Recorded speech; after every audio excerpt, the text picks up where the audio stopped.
आज के इस वीडियो में हम मल्टीबैगर स्टॉक्स देखने वाले हैं। टाटा ग्रुप के 3 ऐसे मल्टीबैगर स्टॉक्स जो हमें अच्छे रिटर्न्स लाके दे सकते हैं और वो काम करते हैं ईवी के इकोसिस्टम पर।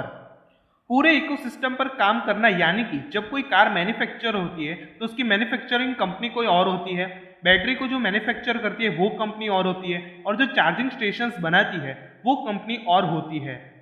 इसी को हम कहते हैं ईवी इकोसिस्टम। आज के इस वीडियो में हम 3 मल्टीबैगर स्टॉक्स को जानने वाले हैं। पहला है टाटा मोटर्स, दूसरा है टाटा पावर्स और तीसरा है टाटा केमिकल्स। एक भी मिनट गवाए बिना लेट्स स्टार्ट द वीडियो। हम सब जानते हैं टाटा मोटर्स एक कार मैन्युफैक्चरिंग कंपनी है, प्लस अब वो इलेक्ट्रिक व्हीकल्स भी मैन्युफैक्चर करती है। अगर हम सेल्स में इसका मार्केट शेयर देखें तो इन इंडिया इसका मार्केट शेयर है 90%, जो कि काफी अच्छा पॉजिटिव पॉइंट माना गया है। 2026 तक इस कंपनी का टारगेट है 10 नए मॉडल्स को लॉन्च कर देना इन ईवी व्हीकल्स। अगर हम इसके कंसेप्ट कार की बात करें तो इसका कंसेप्ट कार है अविन्या। ये कार भी बहुत जल्दी लॉन्च होने वाली है। इसके डिजाइन्स लुक्स बहुत ही बढ़िया है और ये फुल्ली ऑटोमेटिक ईवी कार होने वाली है। इलेक्ट्रिक व्हीकल्स यानी कि ईवी में टाटा मोटर्स एक लीडिंग कंपनी है और इंडिया में पहला कदम ईवी में इसी कंपनी ने रखा था। हम ये कह सकते हैं 2025 से 2030 तक हमें अच्छा फायदा इस स्टॉक से मिल सकता है। चलिए अब हम शेयर प्राइस पर नजर डाल लेते हैं। फिलहाल इसका शेयर प्राइस 404 रुपीज 0.20 पर चल रहा है। इसका ऑल टाइम हाई गया था 612.40 रुपये और लोवेस्ट ये चला गया था 11.3 रुपीज पर। जाहिर सी बात है, अगर इलेक्ट्रिक व्हीकल्स की डिमांड बढ़ेगी तो इसके रिटर्न्स और प्रॉफिट में भी ग्रोथ होगा। और फिलहाल ये स्टॉक 200 रुपये नीचे चल रहा है from is all time high. चलिए अब हम फाइनेंशियल्स पर नजर डाल लेते हैं। 2019 से 2021 में इसका जो रेवेन्यू है वो काफी गिरा है, लेकिन 2021 से 2022 का अगर रेवेन्यू देखें तो उसमें बढ़ोतरी देखने को मिली है। अगर आप इस चार्ट में देखोगे तो 2019 से 2022 तक लगातार लॉस जनरेट कर रही है ये कंपनी। लास्ट टाइम इसने 2018 में प्रॉफिट जनरेट किया था, लेकिन उसके बाद ये लगातार लॉस जनरेट कर रही है। यहाँ पर लॉस होने का कारण है कि कोविड-19 के बाद सेमीकंडक्टर चिप होती है उसकी कमी होना, कमोडिटीज के प्राइस बढ़ जाना, प्लस जैगवार और लैंड रोवर के सेल्स में कमी होना, ये एक बड़ा इफेक्ट पड़ा है इसके लॉसेस पर। चलिए अब नजर डाल लेते हैं मार्केट कैप पर। इस कंपनी का मार्केट कैप है ₹1,53,220 करोड़ का। ये कंपनी एक लार्ज कैप कंपनी है।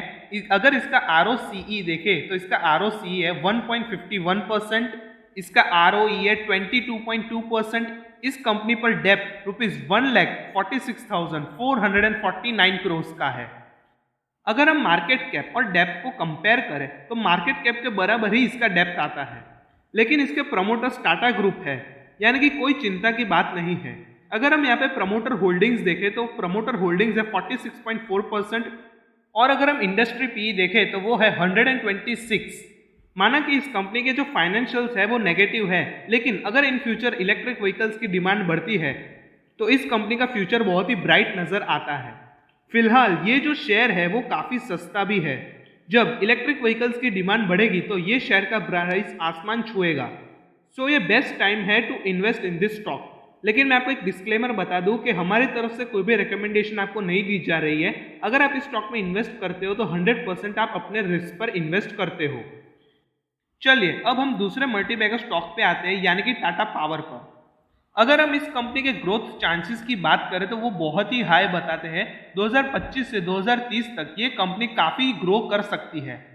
ये इस कंपनी ईवी चार्जिंग स्टेशन पे काम कर रही है। इसने लगभग 1000 से भी ज्यादा चार्जिंग स्टेशंस लगा चुकी है और 2025 तक इसका टारगेट है 1 लाख से भी ज्यादा ईवी चार्जिंग स्टेशंस को लगाना। अगर ईवी व्हीकल्स रोड पे दौड़ते हैं तो उनके लिए चार्जिंग स्टेशंस भी बनाना जरूरी हो जाता है, तो यही काम करती है ये कंपनी। ये कंपनी पावर भी जनरेट करती है। अगर हम इसके शेयर प्राइस पर नजर डालें तो इसका शेयर प्राइस है 221.75 रुपीज। इसका all time high share price गया है 298.05 रुपीज और इसका लोवेस्ट प्राइस गया है 4.27 रुपीज। अगर आप इस स्टॉक को लॉन्ग टर्म के नजरिए से देखते हो तो ये आपको 2025 से 2030 के बीच में काफी अच्छा मुनाफा कमा के दे सकता है। चलिए अब हम फाइनेंशियल्स की तरफ नजर डाल लेते हैं। अगर हम फाइनेंशियल्स में नजर डालें तो इसमें रेवेन्यू में भी ग्रोथ दिख रहा है, प्रॉफिट में भी ग्रोथ दिख रहा है, जो कि काफी अच्छी बात है इस कंपनी के लिए। इस चार्ट को देखने के बाद हम चलते हैं मार्केट कैप पर। इस कंपनी का मार्केट कैप है ₹71,783 करोड़ का। ये कंपनी एक लार्ज कैप कंपनी है। अगर इसका हम प्राइस टू अर्निंग्स रेशियो देखें तो वो है 41.2। अगर हम इसका ROCE देखें तो इसका ROCE है 9.06%।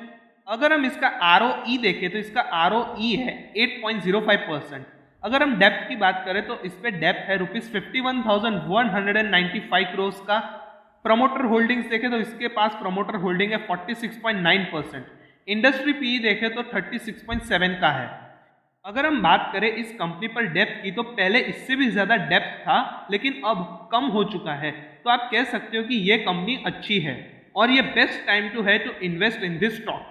लेकिन मैं आपको बता दूं डिस्क्लेमर कि हमारे तरफ से कोई भी रिकमेंडेशन नहीं दी जा रही है, हम बस एनालिसिस कर रहे हैं। आप अपने एनालिसिस करके इस स्टॉक में इन्वेस्ट कीजिएगा।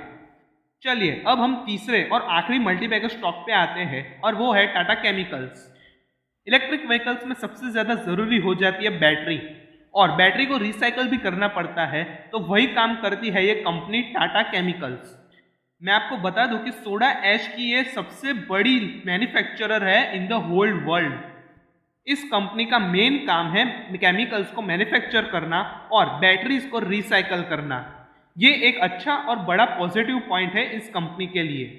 टाटा केमिकल्स के पास 2.5% की हिस्सेदारी है इन टाटा सन्स, यानी कि अगर टाटा सन्स ऊपर जाएगा तो साथ साथ टाटा केमिकल्स को भी साथ में ऊपर ले जाएगा।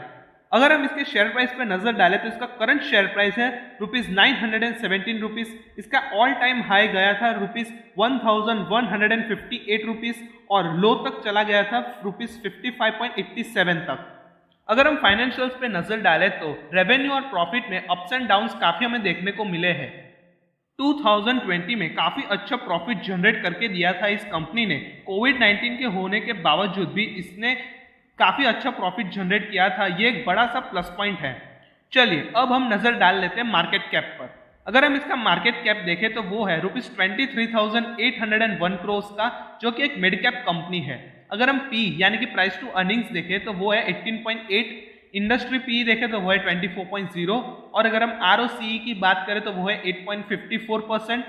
ROE की बात कर ले तो ROE है 7.78%। अगर हम डेप्थ की बात करें तो वो है ₹7,025 करोड़। अगर हम EPS यानी कि अर्निंग्स पर शेयर की बात करें तो वो है ₹49.4। फाइनेंशियल्स पे नजर डालें तो हम ये कह सकते हैं कि ये फ्यूचर में और भी ग्रो कर सकती है ये कंपनी, और ये बेस्ट टाइम है to invest in this stock. अगर हम प्रमोटर्स पे नजर डालें तो प्रमोटर्स है इनके पास 38%। यहाँ पर मैं फिर से डिस्क्लेमर बता दूं कि हमारे तरफ से कोई भी रिकमेंडेशन आपको नहीं दी जा रही है, आप अपने एनालिसिस करके ही इन स्टॉक्स में इन्वेस्ट कीजिएगा। चलिए अब हम नजर डालते हैं कंक्लूजन पर। अगर आपने एक चीज नोटिस की होगी कि तीनों कंपनीज पर डेप्थ काफी सारा है, और सारी तीनों की तीन कंपनीज फ्यूचर टेक्नोलॉजी पर काम कर रही है। अगर फ्यूचर में इलेक्ट्रिक व्हीकल्स की डिमांड बढ़ेगी तो प्रॉफिट भी बढ़ेगा, रेवेन्यू भी बढ़ेगा, और अच्छा सा हमें रिटर्न्स भी लाके देगी ये कंपनीज। अगर आपका टारगेट लॉन्ग टर्म है तो आपके लिए ये तीन स्टॉक्स बेस्ट होंगे। 2025 से 2030 तक आपको ये अच्छे रिटर्न्स लाके दे सकते हैं, और ये बेस्ट शेयर होने वाला है फॉर लॉन्ग टर्म। अपने एनालिसिस करने के बाद ही इन स्टॉक्स में इन्वेस्ट कीजिएगा, और ऐसे ही वीडियोस के लिए हमें कमेंट सेक्शन में जरूर बताएं कि ये वीडियो आपको कैसा लगा, और ऐसे ही वीडियोस के लिए लाइक कीजिए, शेयर कीजिए और सब्सक्राइब कीजिए हमारे चैनल गोल्ड फाइनेंशियल न्यान परीक चैनल को, और बेल आइकन को प्रेस कर दीजिए ताकि हमारे वीडियोस की नोटिफिकेशन आपको मिलती रहे।